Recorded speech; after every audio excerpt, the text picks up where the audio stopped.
Hey guys, Pat here from Rain Country. God is good all the time.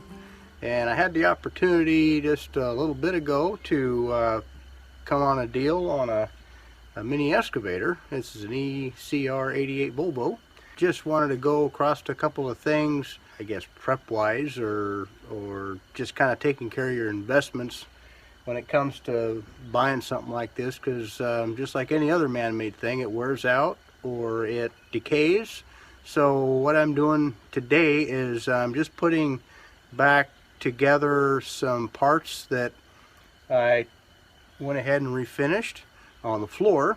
So the first thing I did when I got this machine home, again it's a Volvo ECR88 2012, and this front cover panel here, there's the battery shut off here, and then the battery's back behind this lingo here, and in the front this panel here was bent out and dented in, so this other panel here was also bent out this way. So I took this all apart and I straightened out the issues that we had with the cosmetics of this particular portion. So the other thing that was missing out of the machine was this foot glass, or this bottom window portion here, this piece here. And so I went ahead and got one of those ordered up. One of the points of this video is to protect your investments, protect what you have, what God's blessed you with. And this is one of the things that was an issue, was this glass was busted out, so moisture was getting into the floor of this little excavator. To show you what I've done on the inside here is the floor here, there was a little bit of rust here, so the paint was bubbling, and then there was a little bit of pitting right in here and some pitting around this edge, and also in this channel right here there's some pitting in this channel. So I took everything out. As you can see, there's an access panel that goes in here, and I'll show you that. I removed that, sanded it down, and the floor mat, the rubber floor mat that was in here, was chafing against the floor. One of the problems with any machine is you're going to have vibration, and you're going to be tracking dirt, you're going to be tracking small rocks and gravel and sand in and out of the machine, and over time it wears the paint out. Well, even though they have a nice mat, which is down here, even though they have that, underneath the mat is a grid. You can see that hatch marking. That was all imprinted on top of this access panel, and so there was rust that was building up. The paint was wore down to the point it was starting to rust, and so I wanted to go ahead and kill that right away. Also, this back panel here, this is where the fuse holder is, and this right here, this port here, is for where the heater is, or a heater duct. So this goes underneath the seat and down by where the operator's heels would be in the cab. And this piece here is also the threshold that goes to the access into the cab. So anyway, the process that I underwent to go ahead and get this done is, first I obviously removed everything that you see here so I can access the floor metal here. The second thing I did is I took and descaled any of the loose paint and any of the rust that was showing in here with a little air hammer, and worked all the way around this groove and everywhere where there was what I call cancer, metal cancer, and got all that removed down to the bare metal. Then I took navel jelly and applied navel jelly on here, and you leave that set for 5 to 10 minutes and rinse it off. And what navel jelly does is it removes the rust. I think I did 3 different coats on here, 3 different applications, and you just rinse that stuff off with water. And so after that, I dried everything out, and then I applied OSPHO. So what OSPHO is, when you apply this to the rusted surface, it causes the iron oxide to chemically change to iron phosphate. So I put on 2 or 3 coats of this and let it dry, and I worked it in with a brush, and you can actually see it removing. I did that with the navel jelly as well, and you could just see the rust just kind of lifting up a little bit. With several coats on there, I made the metal pretty clean. So OSPHO also acts like a primer, so you can just go over top with the top coat, but after I put the OSPHO on there and let it dry for 24 hours, then I also put a paint primer down, and then after the paint primer I put a finish coat of just a gloss paint on here, and then after that dried I went ahead and put this undercoating on. It's a rubberized undercoating like you'll see in the back of a pickup truck. So I went ahead and did that as well. Obviously, as you can see, I taped everything in all along the front edge here. Looks like I didn't quite do as good. I'm gonna have to wipe that down and wipe that off with paint thinner or something. And so anyway, now I'm putting it all back together again. I wished I would have took the time to maybe show you guys some of the different steps and gave you some pictures of what I was doing, but I was kind of in a hurry. The other thing that I had go wrong with the machine is, well, I brought the machine home, and you know, it started up at the auction place. It ran fine. I had my son go ahead and load it on the trailer because he runs one of these more than I do, and he drove it up just fine, and we got it to the house. I got it home and I was going to start it and take it off the trailer, and it wouldn't start for me. And so I thought, well, maybe there's something that Ryan's doing, because he runs one of these at work all the time.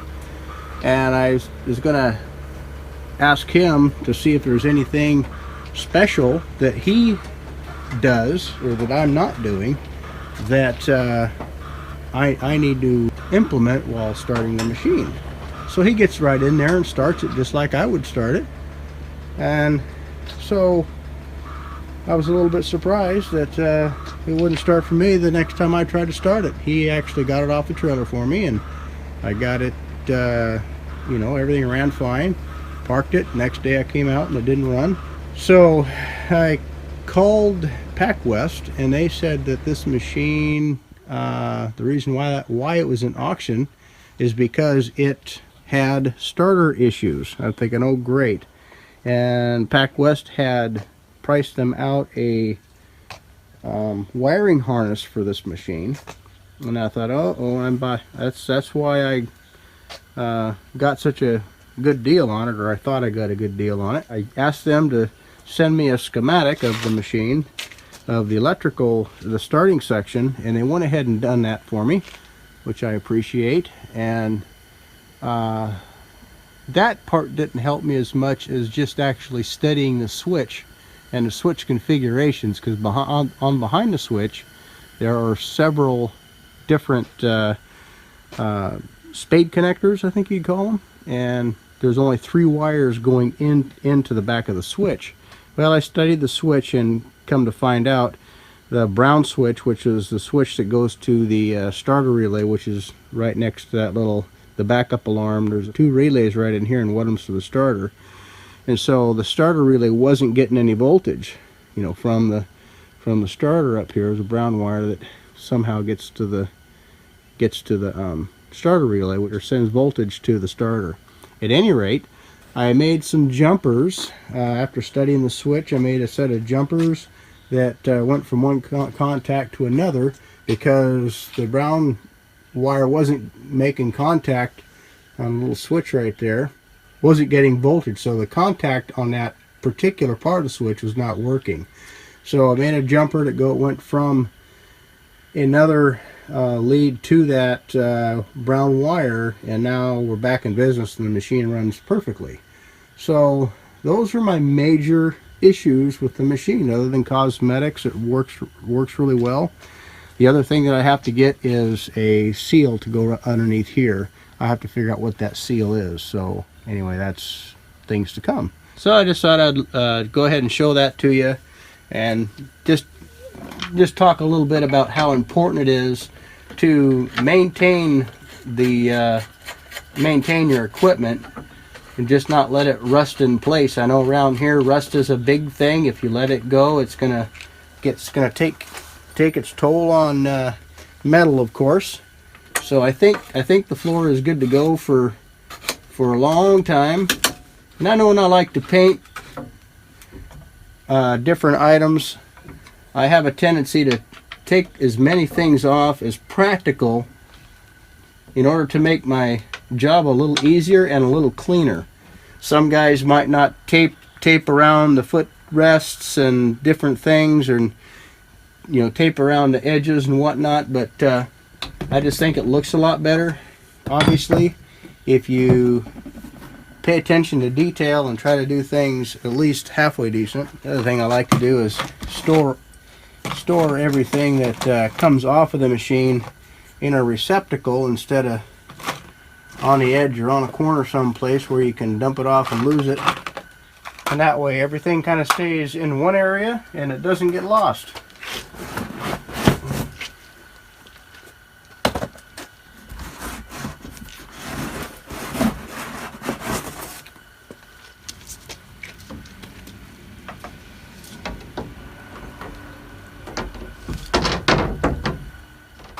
And these bolts on the panel here, this access panel, were actually loose. So I'm going to go ahead and clean up the threads on here, and also clean up the threads in the tap where the female end of this project goes here.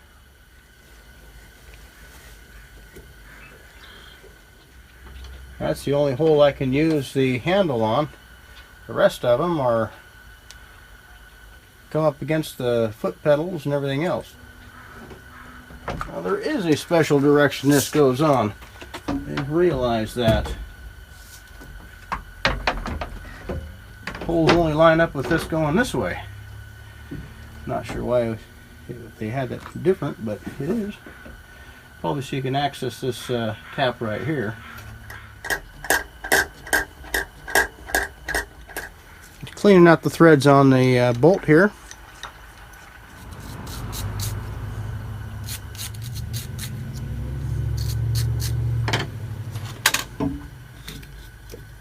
We'll take and put anti-seize lubricant on the threads. And that helps to not only just lubricate it, but it also helps to seal it like grease or oil might protect it from rusting. This will have the same effect.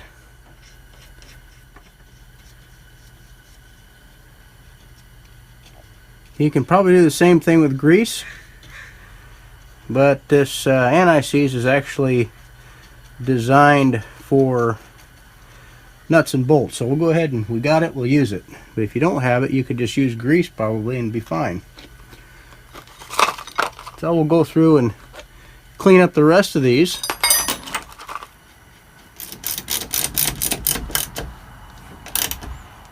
You know, I have enough room underneath this panel, you see where this little lip is, to put a little rubber strip that I acquired at a estate sale yesterday. So I'm going to go ahead and put a strip of that in there. And that will help the vibration to keep from eroding the protective cover that we have here. So I'm going to go ahead and take all this apart. Almost looks like it's neoprene rubber. It's got fibers in it.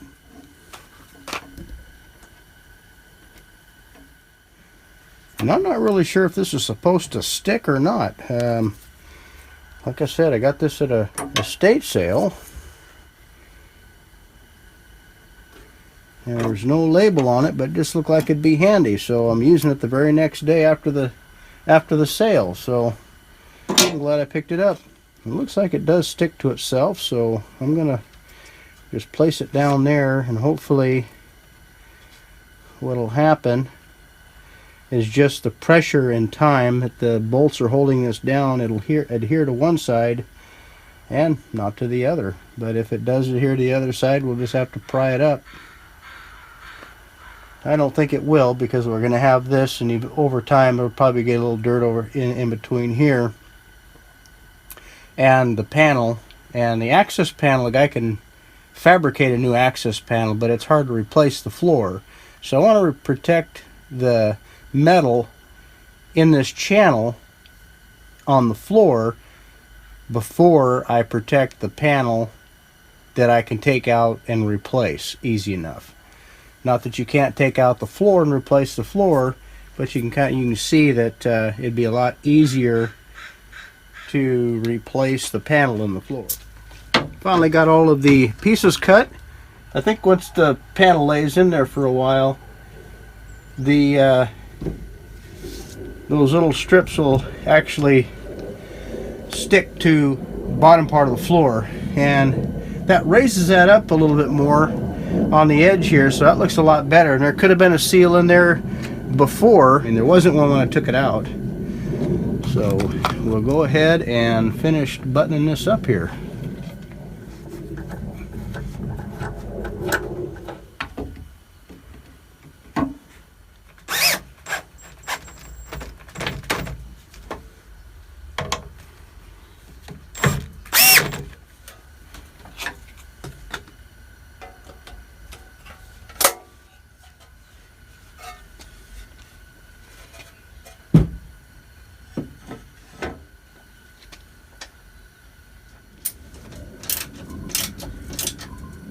Part gets kicked by the operator's heel all the time, so the paint will wear away on this piece.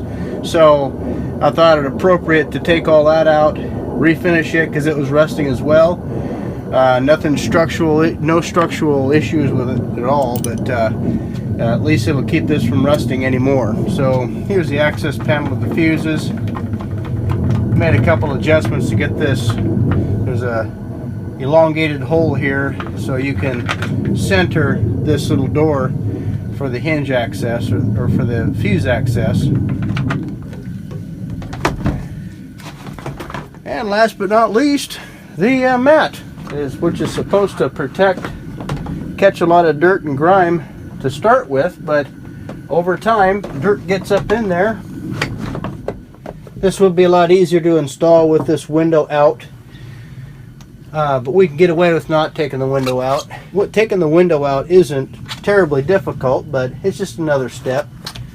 If it took me a long time to put this in, I would definitely just pull the window out.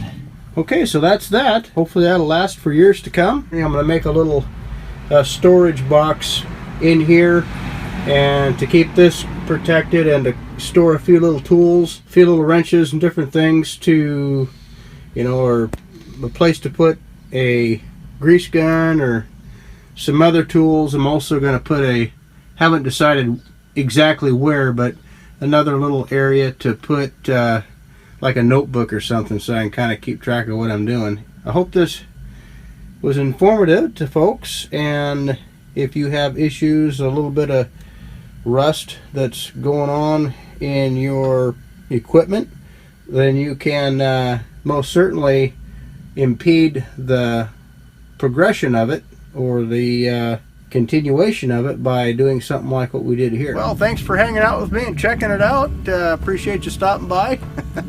Hope this helps somebody out. Take care, and God bless.